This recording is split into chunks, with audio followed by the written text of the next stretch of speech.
Ow! What? That was not a very nice thing to do. What are we doing? Oh, what day is it? Thursday again? Yeah, it's Thursday again. Thursdays happen. That's what I thought. But I wasn't sure. Alright, so we're finishing. Well, we're part 2ing. Because you said you were finishing the last story at part 2. And how many parts were there? 4? 4, yeah. So, we don't know how many parts this is going to be, but it hasn't even gone anywhere yet, so we're going to see. If you're wondering why I'm holding this timer... it's gone down the street and back. We literally made a U-turn. We went backwards in our storytelling. We don't really know. Alright. I asked her why it was so important for her to know my name. Quick to answer. She said... If you were right for the job, you wouldn't have to ask. Oh.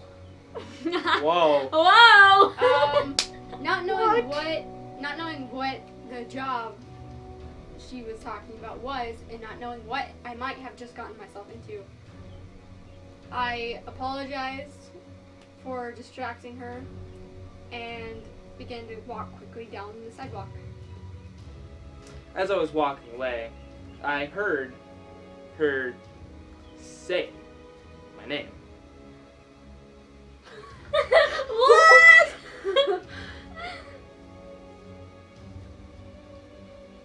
Becoming increasingly terrified, I stopped, frozen in my tracks. I had heard her heels against the sidewalk walking toward me, and she said my name again. So, realizing that I had no idea what was going to happen, I started to walk again. This walk quickly became a jog and then into a full-blown sprint as I came to the conclusion that this lady was watching me for the past who knows how long. Not wanting to know what would happen if she got closer to me, I turned into an alleyway and quickly hid behind a dumpster. But, well, you know what? Just dumb people make good stories. That's true.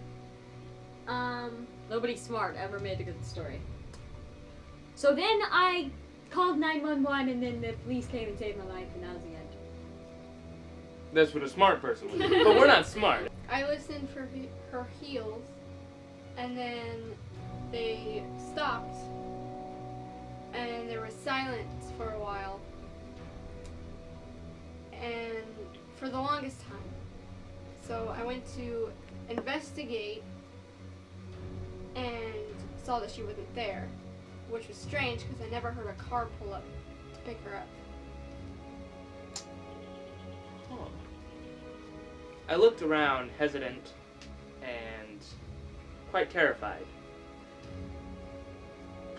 What was this? Like, what had happened today? Figuring the coast was clear, I slowly walked out of the alleyway, looking around.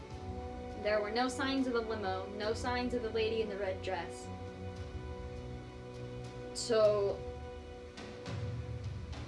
shaking it out of my head, I decided to continue on to work. I got to work, and apparently I still looked a little shaken because a coworker of mine asked if I was okay, and I just quickly said yeah and went to my office. I could hardly work as I was shaken up by this experience.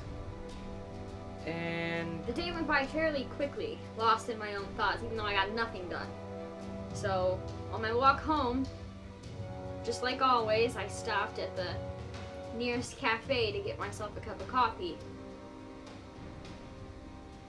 And when I walked in, I went to the counter and got what I usually got.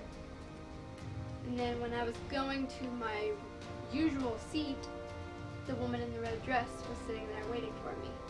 and that's all the time we have for today. Philip's gonna start again. Of course. Next Thursday. Actually, here in a few minutes, but for you guys, it's gonna be next Thursday. Make sure you check out last time's story time. The one sentence at a time one before this because it was Got pretty crazy. creepy. Alright, so please subscribe, check out other videos, and thank you for watching our daily show.